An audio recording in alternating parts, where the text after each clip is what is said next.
extras, duas sessões extras. Sim, é o terceiro ano da peça, a gente está muito, muito feliz, porque desde o começo a gente estava querendo chegar nessa parte de Minas, porque já fizemos Belo Horizonte 3 vezes, e a gente não conseguia chegar, né, por essa região. Então, estamos muito felizes, e pela receptividade que está tendo aqui.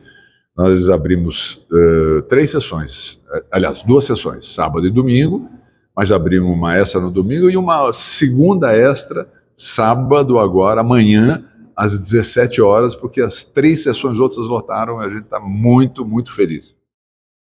Bom, primeiro porque é um tema universal, né? Não há quem no mundo não pense sobre esses temas, né? Esse é o tema central da peça. A existência ou não de Deus, sentido da vida, sexualidade, existe vida após a morte, são temas que qualquer ser humano pensa. E talvez a razão do sucesso da peça é justamente por isso, porque ela é tratada desse tema no encontro do Freud com o C.S. Lewis, Marcelo vai falar do C.S. Lewis logo em seguida, e é um encontro de 2 homens que falam, têm visões diferentes sobre o mundo, sobre essas questões, e isso é um tema que são temas universais. Qual é ser humano que já não pensou sobre esse tema, não é? E outra coisa, você encontra esses temas, né, na peça, mas eu acho que, como a gente tem dito, o Odilon frisa muito isso, que a peça é uma homenagem ao diálogo. Então, quando você pega um ateu, que é o Freud, e um cristão, que é o Lewis, e que essa oposição, esse conflito no teatro já é maravilhoso, mas na peça mostra que essa possibilidade de pessoas com ideias completamente diferentes, mas sendo inteligentes, podem dialogar. Ideias diferentes é muito melhor do que ter uma ideia só, né? E hoje que nós vivemos nessa época do cancelamento, então a peça ela é um elogio ao diálogo, como a gente diz, e mais do que isso, mostra para quem quer ter uma ideia só e achar que a sua ideia é melhor, que a soma de 2 ideias diferentes é muito melhor. Então, além desses temas todos, tem esse conceito no espetáculo. De diálogo, né? E fala um pouco do Lewis. O Lewis bom, Freud, pai da psicanálise, mudou a humanidade, né? A humanidade é uma antes dele e outra depois. E o Lewis, mais jovem que o Freud, é o homem que escreveu, por exemplo, Crônicas de Nárnia. Então, de alguma forma, todos conhecem o Lewis. E era um homem ateu também, assim como Freud, e que se converte num determinado momento da vida dele.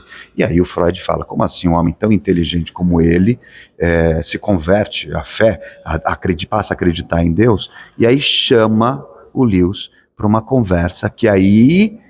quem vier vai saber como acontece. E é o começo da peça. Esse é o começo da peça. Quando o Lewis chega para essa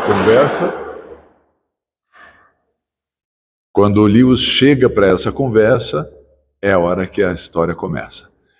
O encontro dos dois no gabinete do Freud, cenário lindo de madeira, tem o divã dele, né? Tem toda a coleção de arte dele, os livros. E aí começa essa conversa, que é uma conversa irônica, bem-humorada, porque são 2 homens bem-humorados, que, como ele disse, tem embates algumas vezes muito fortes, muito veementes, mas sempre respeitosos, nunca passam do limite da agressão pessoal. Eles discutem ideias, eles não agridem pessoas, eles discutem ideias. E a peça é muito divertida, porque tudo isso, pega o Freud, o intelectual, o pai da psicanálise, o Lewis, professor de Oxford, não sei o quê, um homem intelectual, mas a conversa é como se 2 caras conversando no botequim.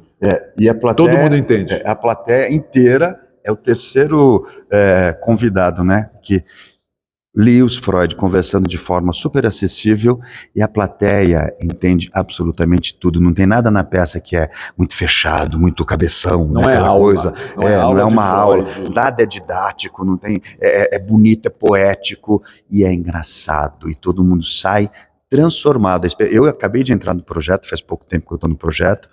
graças a Deus, como diria Lewis, mas é verdade. O Freud já diria, Deus não existe. Deus não existe, aí já começa um embate, mas a plateia sai transformada da peça, e isso é maravilhoso. Bom, eu vi em uma entrevista que você disse que a preocupação na construção do personagem era então fazer com que ele virasse uma caricatura, se humanizasse ele. Quando vocês já fizeram aquele chamado, interpretando os personagens, me impactou bastante. Parabéns. O Freud, para a gente fazer caricatura de Freud é muito fácil, porque todo mundo conhece ele, né? Pelo menos a imagem dele, e Freud explica essa frase, qualquer um conhece. Então, para fazer caricatura de personagens muito conhecidos e muito marcantes, até pelo seu tipo físico, é perigoso para o trabalho do ator. Então, a gente fugiu disso. Elias Andreato, que é o nosso diretor, a gente fugiu desse caminho, tentamos levar para os dois personagens a verdade, humanidade do personagem. Freud na peça tem 83 anos. É o último ano de vida dele. O Lewis está por uma faixa de uns 50 e tantos, 60 anos, por aí. 50 e pouco, acho que ele tinha, Sim, né? Jovem professor de Oxford. Freud já mais velho, um pouquinho mais ranzinza, mas com humor muito cáustico também. E doente, né? Ele tinha um doente. Câncer na boca. Isso aparece na peça, mas não de uma maneira que atrapalhe o desenvolvimento do pensamento, porque o mais importante da peça é a energia e o pensamento desses dois homens que, cada um na sua história, mudaram o pensamento filosófico científico do século XX. O Lewis também com as ideias dele. Então, importante é trazer essa discussão, essas reflexões que a peça traz. E, sim, fugimos da caricatura tentando trazer a humanidade do Freud. Isso aparece na peça e por isso que as pessoas se comovem. Bons personagens sempre modificam um pouco a vida do ator, né? A gente faz muitos personagens muito diferentes, mas um bom personagem sempre faz, quando a gente se aprofunda nele, a gente sempre faz com que a gente passe a refletir sobre assuntos novos que nós, como seres humanos, como artistas, não conhecíamos, porque é um personagem que nos trouxe isso. Então sempre pelo menos sempre, indiretamente, eu saio transformado de alguma forma. E pegar esses dois homens da história, com certeza a gente muda uma série de coisas na vida, pensando. Refletir novamente, por exemplo, fazia tempo que eu não pensava de novo, sobre a existência de Deus. De Deus, né? Não é? Então, com certeza isso já é uma reflexão importante. Para mim, sem dúvida nenhuma, também muitas reflexões vieram, e principalmente do Freud, o que eu retive dele esse período todo foi a profundidade com que esse homem se jogava nos temas. Nada dele era superficial. Ele era ateu, debatia contra essa crença de que existe Deus, e principalmente das religiões. Porque religiosidade, espiritualidade é diferente de religião, né? Ele debatia muito as religiões e essa dependência que o ser humano tem dessa crença divina e tal. Mas ele estudava Velho Testamento, Novo Testamento, livros sagrados de outras religiões, para poder entender. Não é gosto ou não gosto, quero, não quero, cancelo aquele que não pensa como eu. Uhum. Então, essa imersão que o Freud fez na sua vida toda, nos temas em que ele debateu, isso para mim teve eu não conhecia Freud profundamente. Tinha lido um pouquinho sobre ele, pouca coisa dele, inclusive, então, para mim foi um momento muito transformador, sim, e a própria dúvida dele faz com que a gente possa até reafirmar a nossa fé. Ele traz reflexões que ajudam a gente a reforçar, inclusive, a fé. E é muito interessante porque os dois, o Lewis é cristão, não é? Mas o Freud, pesquisando as formas, porque ele acaba nos dizendo que existem várias formas de se acreditar em Deus, se é que ele existe, ou em deuses, se é que eles existem. Mas o Freud acaba abrindo isso no espetáculo, ouvindo o espetáculo, porque ele, é o que o Odilon falou, ele estuda todas as religiões, e aí libera a gente de um preconceito, não é? Até das outras sobre as outras religiões, porque nós temos essas coisas, né? A gente vê em muitos países, muitos lugares, pessoas brigando porque são de religiões diferentes. E quando ele vai e estuda todas elas, indiretamente ele mostra pra gente que cada um pode ter a sua crença e cada um vê Deus ou a religiosidade de outra forma. E conviver com o outro. Conviver. Harmoniosamente. Porque mesmo o Lewis sendo cristão, ele também fala isso. Porque ele fala de mitos, ele fala de formas de pensar a religião muito mais democrática do que hoje até a gente vê. A mensagem ou reflexão mais importante que vocês esperam que as pessoas absorvam na sessão? Diálogo, possibilidade de dialogar com o diferente, com o que é diverso, com o que não faz parte do seu mundo. Entender que cada um é diferente, politicamente, religiosamente, espiritualmente, socialmente, e que só é possível conviver se tiver diálogo. Essa sem dúvida, eu concordo plenamente, sem dúvida é a coisa mais forte que fica. Primeiro são as reflexões sobre os temas. E isso, puxa vida, dá pra gente conversar com a família no almoço de domingo, sendo que o outro pensa diferente da gente. Dá pra sentar e comer e ser feliz junto? Dá, deve, tem que ser. Esse é o normal. Ninguém precisa compartilhar das mesmas ideias dos outros, mas dá para compartilhar de uma coisa chamada humanidade, delicadeza, respeito. É isso. Isso é um dos temas que o pessoal sai muito fortemente impactado na peça. Eles estão numa situação muito parecida com a que a gente viveu na pandemia, né? A peça começa, eles estão no gabinete do Freud, com um pano de fundo que é o início da Segunda Guerra Mundial. E eles não podem sair desse lugar, ou se saírem, correm o risco de serem bombardeados. Não era assim na pandemia? Então, é interessante ver a peça. Imagina se eles ficassem brigando lá dentro e não debatendo, discutindo, buscando soluções melhores para a vida. E eu acho que a pandemia ainda é uma sequela no mundo inteiro, né? A gente ficou lá fechado muito tempo, adoeceu, ficou sem grana, muitos morreram, parentes morreram, pessoas muito próximas, o medo da morte, tudo isso. É o sentido da guerra. A guerra tem esse. Então a gente viveu um período de guerra, de uma certa forma, que a gente não podia sair de casa e não sabia o que ia acontecer.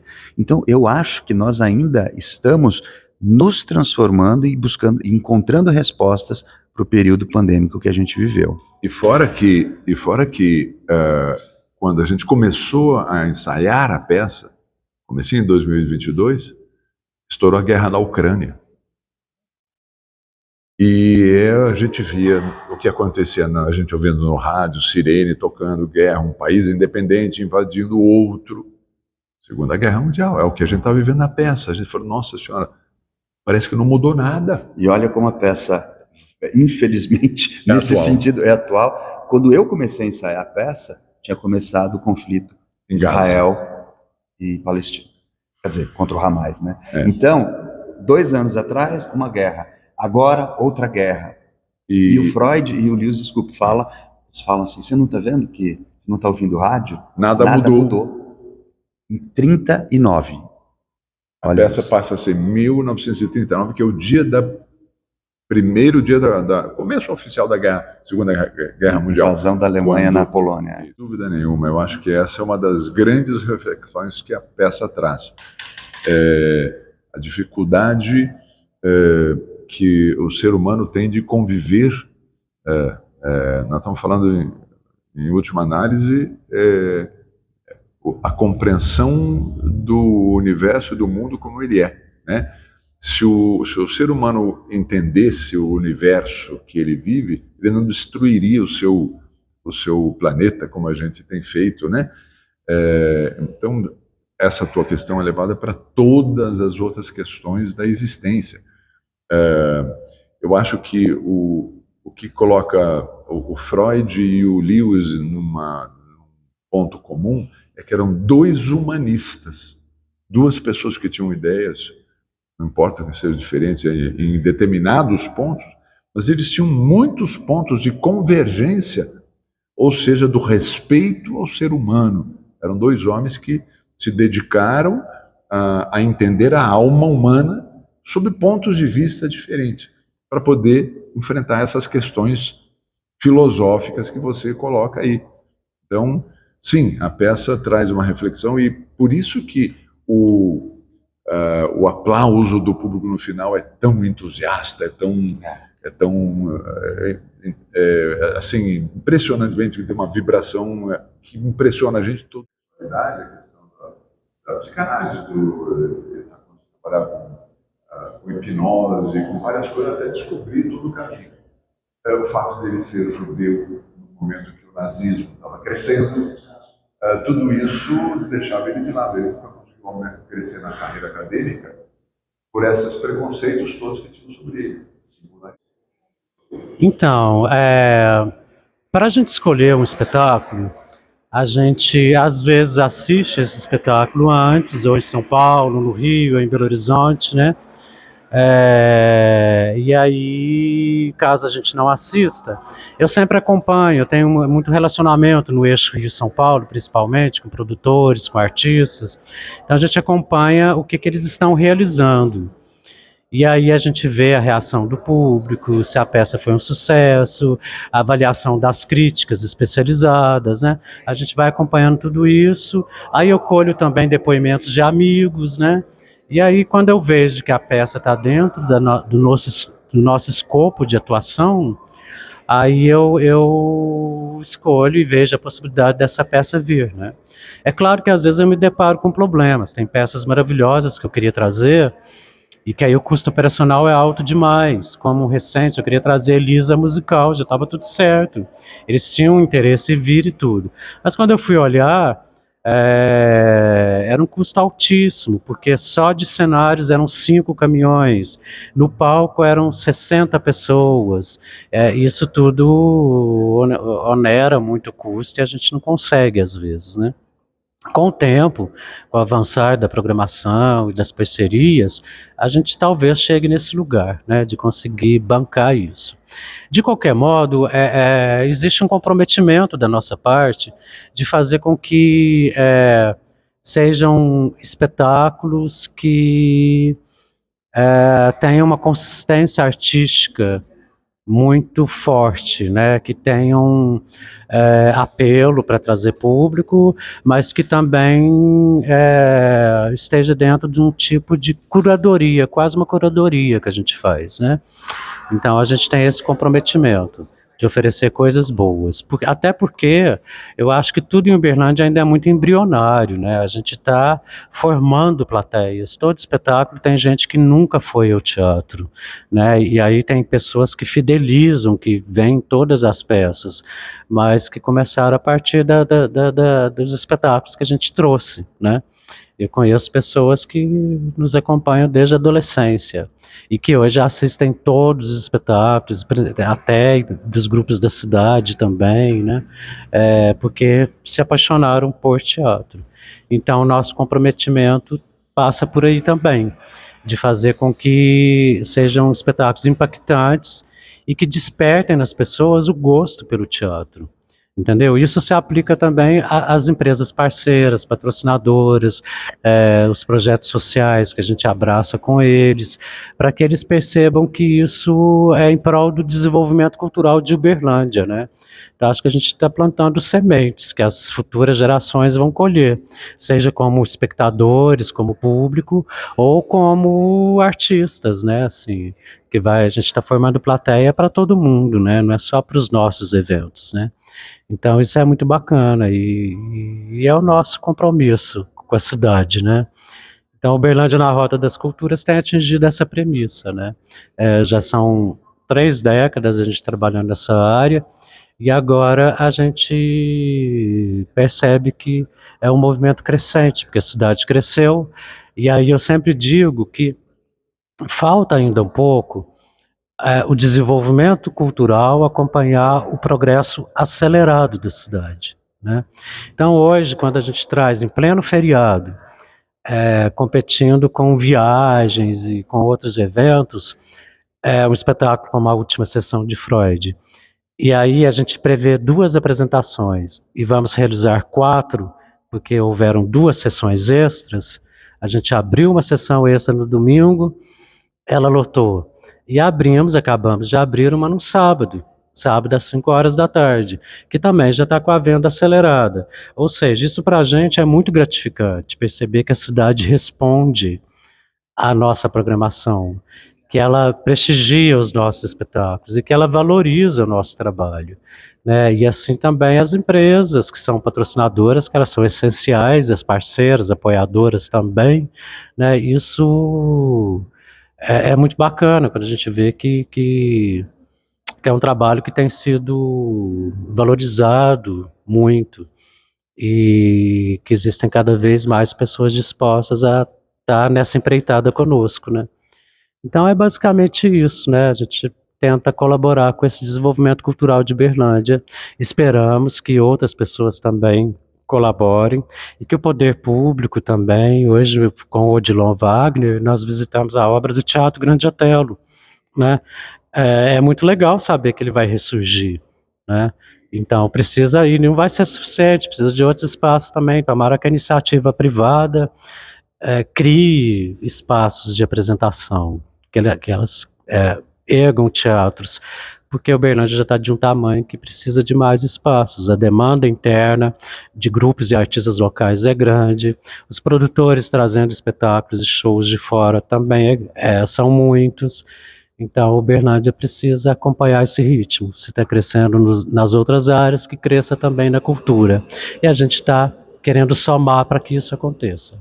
Na verdade, a equipe aumentou um pouco, né, mas ela já existia antes também, só que esse ano a gente teve condições de oferecer mais coisas, inclusive a participação de grupos locais, porque a gente inscreveu o projeto na Lei Rouanet, foi aprovado, captado, já está aprovado e estamos correndo atrás de recursos para a programação de 2025, né, porque o trem não para, né, gente, então a gente tem que acelerar. Então isso é uma luta, né, e é resultado de todo um trabalho nessas décadas anteriores, porque várias vezes a gente trouxe espetáculos que tiveram público, mas que não trouxe nenhum retorno para a gente. Então, muitas vezes a gente quase que pagou para trabalhar, né? Então, com a chancela da Lei Rouanet, a gente tem mais segurança de prosseguir. Não ganhamos rios de dinheiro, mas pelo menos a gente consegue realizar, né? E isso já é um andamento positivo, né? Então a gente está nessa premissa de cada vez mais ter mais parceiros e ter mais aprovações e ter mais atrações, envolver os grupos da cidade, né? Tudo isso faz parte da nossa premissa, né? Do nosso escopo de atuação, né?